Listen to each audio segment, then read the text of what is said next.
యద్యదాచరతి శ్రేష్ఠః తత్తదే వేతరో జనః స యత్ ప్రమాణం కురుతే లోకస్తదను వర్తతే. ఈ శ్లోకంలో భగవద్గీతలో శ్రీకృష్ణ పరమాత్మ మనకు శ్రేష్ఠులైన వారు ఎలా ఉంటారో, అంటే నాయకత్వ లక్షణాలు ఉన్నవారు ఎలా ఉంటారో తెలియజేస్తున్నారు. అంటే శ్రేష్ఠులైన వారు, ఉత్తములైన వారు దేనినైతే ఆచరిస్తారో మామూలు మానవులందరూ కూడా వారిని అనుసరిస్తారు. అలాగే ఉత్తములు ఏది చేసినా కూడా మామూలు జనాలు దానినే ప్రమాణంగా స్వీకరిస్తారు.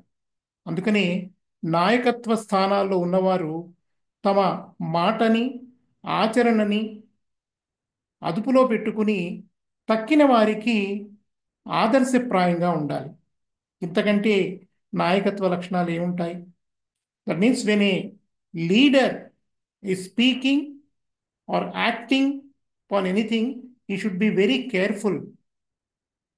That's what Lord Krishna said in Bhagavad Gita in this sloka. Thank you very much for watching. Good luck.